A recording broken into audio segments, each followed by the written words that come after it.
नमस्कार दोस्तों, स्वागत है आप सभी लोगों का हमारे YouTube चैनल स्काइडियन करियर कंसल्टेंट पे।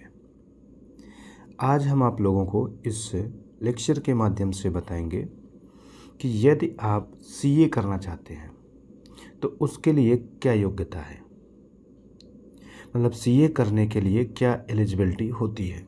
मोस्टली स्टूडेंट कंफ्यूज होते हैं कि हम CA अगर करना चाह रहे हैं तो फिर क्या हमारे अंदर एलिजिबिलिटी होनी चाहिए, मतलब क्या हमारे पास एलिजिबिलिटी होगी तो हम CA कर पाएंगे और क्या न रहने पे नहीं कर पाएंगे।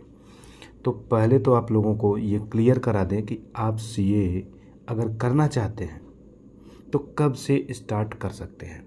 तो यदि आप CA करना चाहते हैं तो 12th के बाद से आप CA करने के लिए अपनी पढ़ाई शुरू कर सकते हैं, और 12th के बाद अगर नहीं करना चाहते हैं तो ग्रेजुएशन के बाद आप CA की पढ़ाई शुरू कर सकते हैं।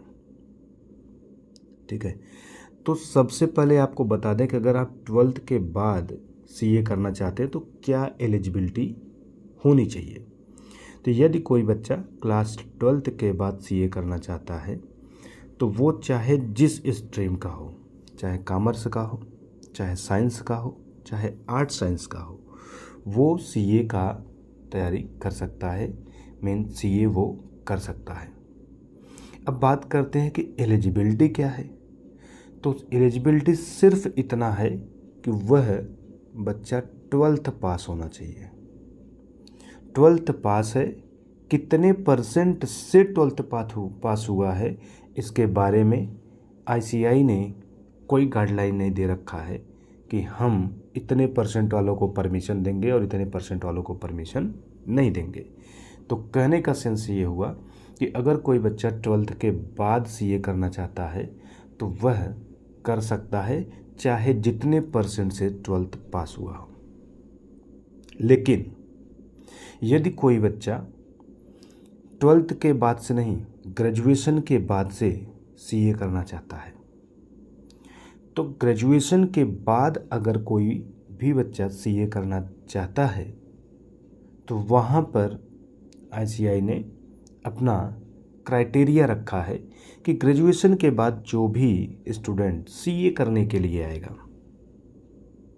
तो उसके लिए क्राइटेरिया ये रखा गया कि अगर वो कॉमर्स बैकग्राउंड का स्टूडेंट है, अगर वह बच्चा कॉमर्स बैकग्राउंड से है, मीन्स BCom करके आया हुआ है, तो उसको मिनिमम BCom में 55% से पास होना मस्ट है।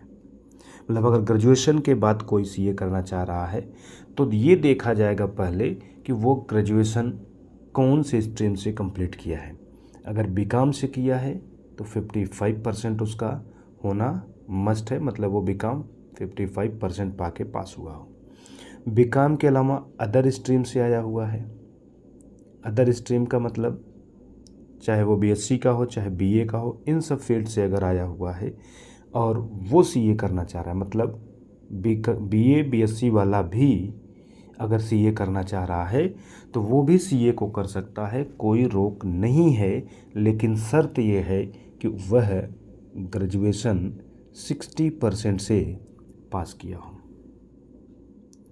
तो अगर कोई ग्रेजुएशन के बाद CA करना चाहता है तो BCom वाले के लिए 55% होना मस्ट है, और अदर बैकग्राउंड से कोई आता है तो 60% से उसका ग्रेजुएशन कंप्लीट होना चाहिए।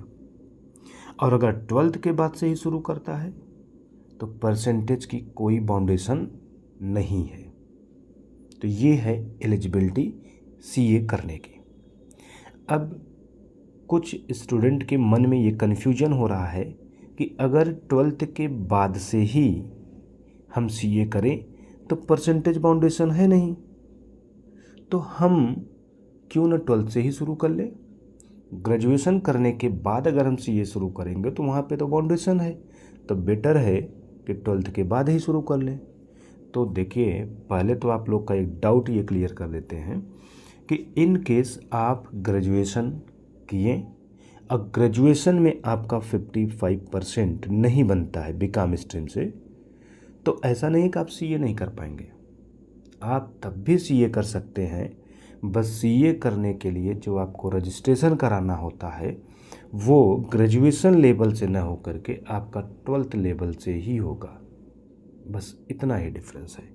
तो 12th लेवल से आपको रजिस्ट्रेशन कराना पड़ेगा अगर आपका ग्रेजुएशन बीकॉम से 55% नहीं बनता है या अदर बैकग्राउंड से 60% नहीं बनता है, तो आप तब भी सीए कर सकते हैं।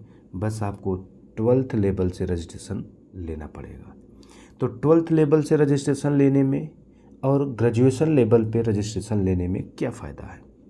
तो दोनों में जो बेनिफिट है वो ये है कि 12th के बाद अगर आप रजिस्ट्रेशन लेते हैं सीए करने के लिए तो 3 एग्ज़ाम क्वालिफाई करना होगा, सीए फाउंडेशन, सीए इंटर और सीए फाइनल। और वही बच्चा अगर सीए ग्रेजुएशन के बाद करने के लिए आता है तो उसे फाउंडेशन नहीं देना होता है, सिर्फ इंटर और फाइनल का एग्ज़ाम देना पड़ता है।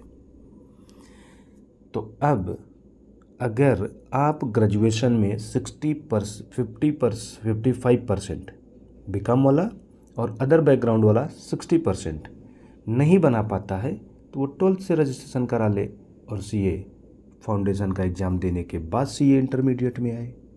और अगर उसका ग्रेजुएशन में है तो फिर वो डायरेक्ट सीए इंटरमीडिएट का एग्ज़ाम दे, है ना। तो इस तरीके से आपको एलिजिबिलिटी के बारे में जानकारी प्रोवाइड किया गया। आई होप आप लोगों का डाउट अब क्लियर हो गया होगा कि अगर आप सीए करना चाहते हैं तो किस स्टेज से सीए की शुरुआत करने पे क्या एलिजिबिलिटी होना चाहिए। अब कुछ बच्चों के मन में ये भी कन्फ्यूजन होता है कि क्या हम 12th पास होने के बाद रजिस्ट्रेशन कराएंगे। तो ऐसा नहीं है। अगर आप रजिस्ट्रेशन कराना चाहते हैं सीए फाउंडेशन के लिए तो आप 10th पास होने के बाद ही रजिस्ट्रेशन करा सकते हैं फाउंडेशन के लिए।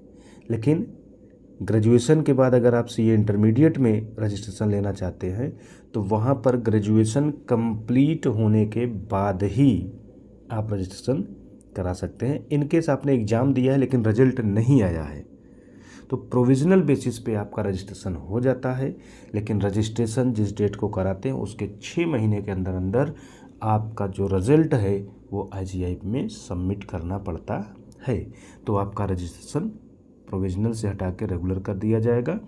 और अगर आप 6 महीने के अंदर नहीं सबमिट कर पाते हैं तो आपका रजिस्ट्रेशन कैंसिल कर दिया जाएगा। तो इस तरीके से आप रजिस्ट्रेशन करा सकते हैं। तो इसी तरीके की सीए से रिलेटेड जानकारी पाने के लिए हमारे चैनल के साथ बने रहिए। और चैनल के साथ बने रहने के लिए आपको बेल आइकन प्रेस करना होगा। तो बेल आइकन को प्रेस करके आप जो भी हमारे वीडियो अपलोड होंगे उसके नोटिफिकेशन को पा सकते हैं। तो सबसे पहले आप चैनल सब्सक्राइब करेंगे, फिर आप बेल आइकन को प्रेस कर लेंगे। तो आई होप आप लोग को जानकारी समझ में आ गया होगा। मिलते हैं इसी तरीके का यूज़फुल वीडियो लेकर के नेक्स्ट वीडियो में। तब तक आप सभी लोगों को बहुत बहुत धन्यवाद।